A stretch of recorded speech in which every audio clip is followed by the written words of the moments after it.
Olá, Sala de Três. Hoje com a gente o Marcelo Guedes, que trabalha com nutrição e clínica funcional e vai nos contar tudo sobre probióticos. Olá, Marcelo, como vai? Tudo ótimo, prazer, tudo bom? Então, Marcelo, conta pra gente um pouco sobre você e conta pra gente o que são probióticos. Então, eu sou nutricionista, né? Trabalho com algumas áreas da nutrição, que é a nutrição aplicada à nutrigenômica, trabalho com a nutrição clínica funcional e a nutrição esportiva funcional, tá? Bom, respondendo diretamente a você, os probióticos, eles são classificados, né, como um grupo, né, de bactérias que habitam todo o nosso corpo. Para vocês terem uma ideia, nós temos 3 vezes mais bactérias no nosso corpo do que células. Então, até tem um jargão engraçado que se fala que pensava-se que tínhamos algumas bactérias habitando o nosso corpo. Hoje sabemos que nós habitamos um monte de bactérias, entendeu? É o contrário. Então, nós temos praticamente 20 a 30 trilhões de células no corpo e quase 100 trilhões de bactérias no corpo. Dentre essas bactérias, né, são muitas cepas que são estudadas, muitas a ciência ainda está descobrindo. Elas colonizam todas as nossas mucosas, colonizam a nossa pele, né, a genitália, tudo colonizado por essas cepas, né? Mas as primeiras linhas de estudo, né, a boca tem uma grande variedade de probióticos. Hoje se usa probiótico para a pele, probiótico para a boca, então probiótico para cada terapêutica ou função preventiva. Mas durante muitos anos, o probiótico ele era muito focado na saúde intestinal. Até hoje é o grande foco de estudo. São vivos, organismos vivos que se multiplicam, né, que têm uma ação metabólica e quando você para estudar um pouquinho, você vai chegar num conceito ainda um pouco mais abrangente, né, que a gente chama de não de microbiota, mas de microbioma. O que é isso, né?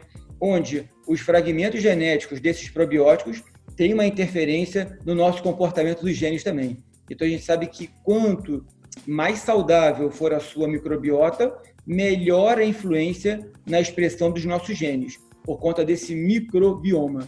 E quanto uma microbiota mais do mal, ou seja, depois a gente vai falar por que isso acontece, uma interferência mais negativa na expressão dos nossos genes. Isso se chama de microbioma.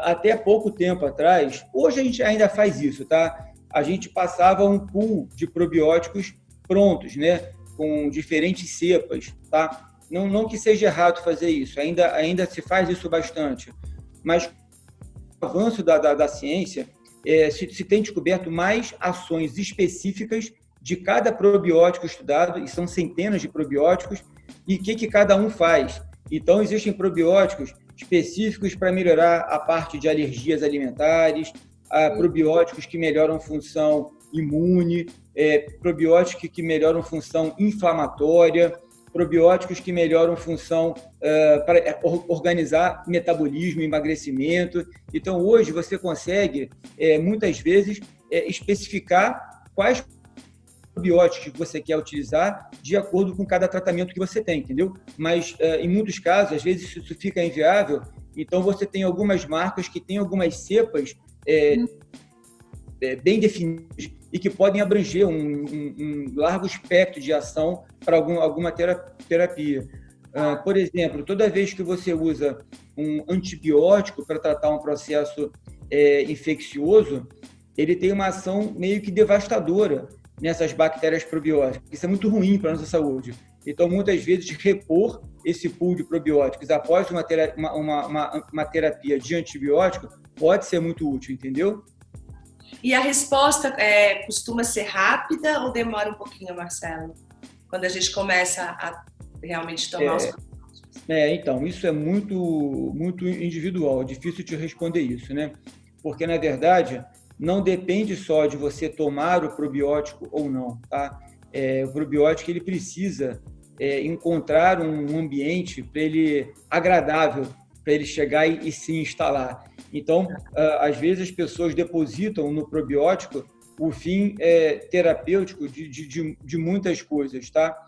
E, na verdade, um conjunto de ações que tem por base a nutrição, a alimentação, é o que pode melhorar o pool, o espectro de ação desses probióticos. Não adianta nada você tomar um probiótico e se entupir de bebida alcoólica, tomar um probiótico depois de chegar do McDonald's, entendeu? Então, assim, você, sabe, não adianta. Uma alimentação, com uma qualidade de vida boa, né? E essas cepas, Marcelo, toma-se de manhã, de tarde, de noite também, como se fossem proteínas, ou como é que funciona? Ou para cada um individual é diferente? É diferente, tá? Em casos de disbiose, né? O que é a disbiose, né?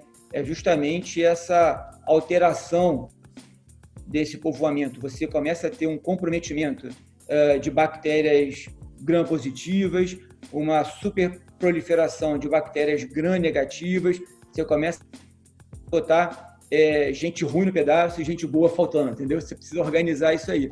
Às vezes você precisa iniciar com um pool de probióticos mais intenso.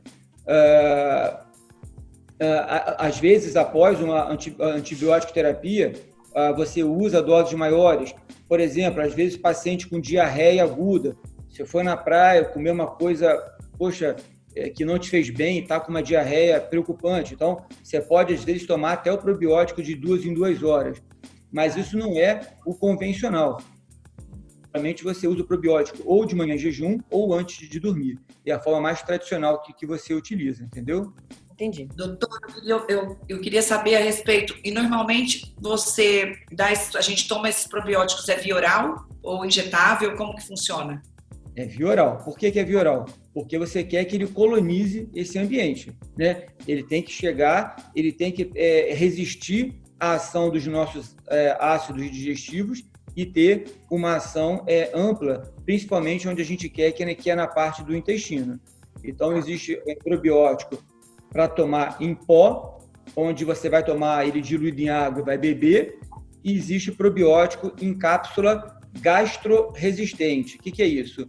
Ela é resistente à acidez, ao pH do estômago, ela passa intacta pelo estômago e no pH do intestino é que ela se desmancha e libera os probióticos ali. Então, dependendo do que você quer, você vai usar uma estratégia ou outra.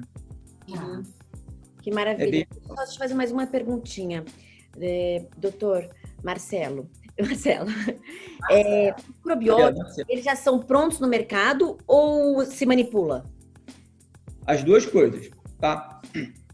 Aqui no Brasil, por exemplo, você tem alguns produtos tradicionais nas farmácias, de lojas de produtos naturais, que tem, em média, 5 bilhões de probióticos. Geralmente são 5 famílias diferentes, a gente chama de 5 cepas diferentes, tá? E geralmente 1 bilhão de cada. Então, bota no pozinho e você toma, né?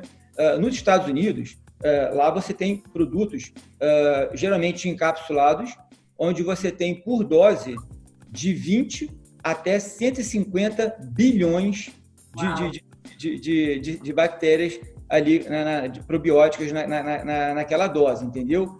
E, às vezes, eles conseguem colocar de 14 a 16 cepas diferentes, entendeu?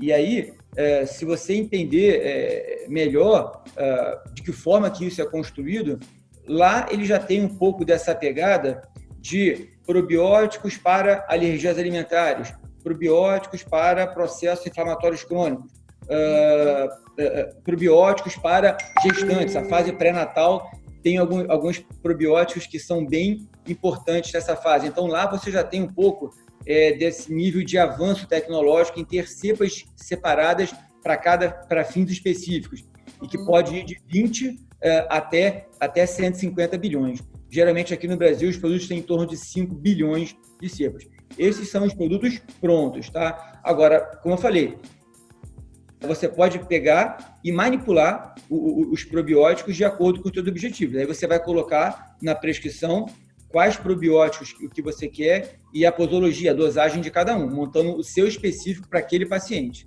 É isso que eu ia perguntar, porque não é assim, a gente vai lá na farmácia e compra um probiótico.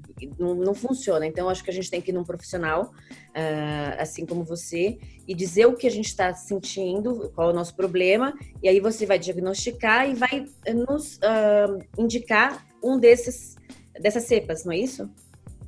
Sim, porque, na verdade, toda prescrição envolve risco, né? Se você tiver, por exemplo, uma SIBO, que é uma síndrome de supercrescimento bacteriano intestinal, e você ainda botar mais bactéria ainda, você pode ter muita fermentação, você pode agravar o teu quadro, entendeu? De digestivo e de desconforto. Então, você vai piorar um quadro que você achou que fosse tratar. O tópico central da nossa conversa foi probiótico, tá? Mas existe uma outra classe que é tão ou mais importante do que os probióticos e que é muito pouco falada nesse processo terapêutico, que se chama os pré-bióticos. Então, muitas vezes, somente com pré-biótico, você tem resultados tão ou mais efetivos que os probióticos. E onde estão esses pré-bióticos? São as fibras presentes nos alimentos, que também hoje, com uma dieta muito refinada, as dietas são carentes de fibras. Então, existem pré-bióticos também prontos, em pozinho, para se dar para os pacientes, ou simplesmente ajustar essa questão do consumo de fibras, tá bom, gente? É muito importante falar nisso, tá bom? Ai, que bom. Que bom. Então, gente, a gente sabe aqui agora que a gente não pode viver sem um prebiótico. Simples assim. Aumenta o para não acontecer nada e depois o probiótico para ajudar em alguma causa. Isso mesmo. Mas o pré-biótico é mais importante que o probiótico, muitas vezes, tá bom, gente? Tá bom. Obrigada, Marcelo, pela participação. Nada, gente. Obrigada, Marcelo. Obrigada. Um beijo grande para você. Outro. Eu vou deixar o seu Instagram aqui, tá bom? Para as pessoas. Todas Tá as ótimo. Obrigada, Marcelo. Tchau, tchau.